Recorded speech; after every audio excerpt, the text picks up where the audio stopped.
Hey guys, it's Libby and I got a new, albeit small, bookshelf. So my books are no longer like side stacked and Shakespeare was just sort of getting shoved in a corner. Oh, that poor man. Now my books can spread out and breathe.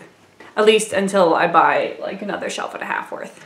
And since I have this new filming setup, I'm gonna be adjusting the camera a lot, so don't be surprised if the framing situation changes. But anyway, it is that time of year again, the Dewey's 24-hour readathon time of year. If you have not heard of Dewey's 24-hour readathon, then I am flattered that I am the only person in the bookosphere that you pay attention to, because this is a very big deal. Twice a year in April and October, everyone in the online book community gets together and reads books for 24 hours.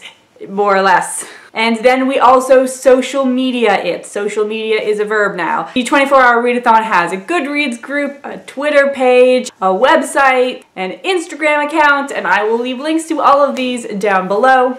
Also, the thing about Dewey's Readathon is that everyone starts at the same time, not at the same o'clock. So everyone is starting at, I think it's noon GMT. So since I live on the East Coast of the United States, that's 8 a.m. and then it goes until 8 a.m. the next day.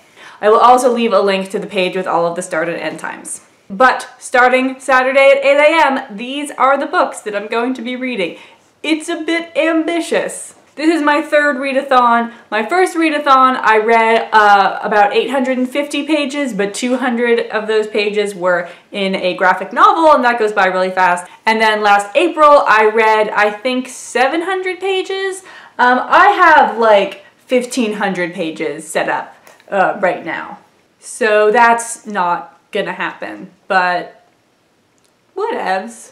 A lot of these books will sound familiar from my October TBR, so you can go watch that video for more information on those books. I'm currently reading Killing Adonis, and I'm like not quite 2/3 of the way through. So if I'm not done with that by Saturday, I'm going to start by finishing that one up. And then I have my Halloweeny pick, We Have Always Lived in the Castle by Shirley Jackson. You probably know Shirley Jackson because she wrote the short story The Lottery, which I suspect they made you read in high school. And this is maybe kind of scary. I don't know, the cover is sort of foreboding. Look at all those creepy people in the background, and there's a black cat. So I don't know a lot about this book. I don't know if it's scary enough to be classified as horror. I don't do horror. I don't like being scared. Okay, straight up talk right now.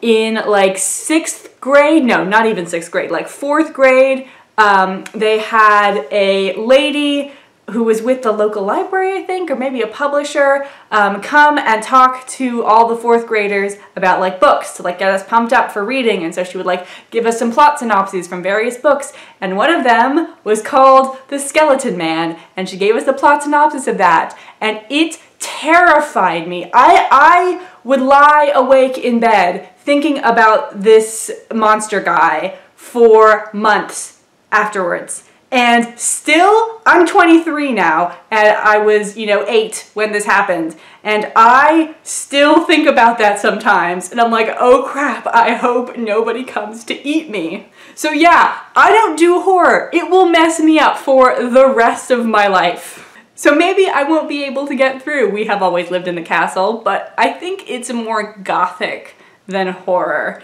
so hopefully. And worst comes to worst, it'll stop me from going to sleep, and then I'll just read for the whole 24 hours. That will be good. Then the next books that I want to get stuck into are The Fire Rose and, whoops, which I will throw on the ground, and Shadow and Bone and Siege and Storm, which are all from my October TBR. And then that is more than enough to get me through the 24 hours, but in case, I don't know, I don't like Leigh Bardugo or I cannot handle We Have Always Lived in the Castle, I have some alternate books. They are short story collections, so that, I don't really need the commitment of a whole book. I can, like, if I just read 2 short stories and then put this book back on the shelf for the next 6 months, it'll be fine. The first one is Midwinter Blood by Marcus Sedgwick. I said this is a short story collection. I'm not sure to what extent that is true. This is about, like, 2 reincarnating people going back in the past, starting in the year 2073, I believe, and then moving into, moving back modern period, 19th century, the Middle Ages, and then the deep past. And it seemed appropriate for the season because midwinter, that's only like 2 months away, practically there. But each of the 7 sections, while it's going backwards in years, is going forwards in months. So it starts in June and then goes to, July, August, September, the months. So maybe it's good to be starting it while we still have sort of the memory of summer, and then I can get in towards the end as we move into winter. I also have Queen Victoria's Book of Spells, which is a bunch of gas lamp fantasy stories. I definitely want to read Jane Yolen's contribution to this collection because she's going to be at YALLFest and I am going to be at YALLFest. And then finally, my I am so tired I can't even deal book option is Kissing the Witch by Emma Donoghue. This is a collection of retold fairy tales and they are super short. They're like 10 pagers. So if I'm like, I need to stay up a little bit longer, you can do it, Libby. Just read one more short story. This will get me through that phase. And then, of course, I will be listening to an audiobook. I highly recommend that you have an audiobook available for your 24-hour readathoning, because if you suddenly need to go to the grocery store, you need to take your dog for a walk, you really need to do the dishes or something, you can still participate in literature with not your eyes. The audiobook that I will be listening to is The Tenants of Wildfell Hall by Anne Bronte. This is the last, Bronte book that matters that I haven't read. I've read Jane Eyre, Villette, Wuthering Heights, and Agnes Grey. I haven't read Shirley or the Professor, but no one has read Shirley or the Professor, so if I just do Tenants of Wildfell Hall, I will consider myself a proper Bronteophile. It is the story of an enigmatic woman who moves with her son into this house called Wildfell Hall, and this man who thinks she's maybe kind of nice tries to figure out what's going on with her, and it turns out she is much more complicated than he could have anticipated. So it's kind of like a gender-swapped Jane Eyre. And I did download this book from LibriVox, which is where you can get audio recordings for free. So I'll leave a link in the description to the version of Tenants of Wildfell Hall that I'm listening to, and also to the LibriVox main page. The version I'm listening to is a collaboratively narrated book, so that means different people do different chapters, so some people don't like that. They don't have a one person reading all of the Tenants of Wildfell Hall option available, so, I'm settling for what I got.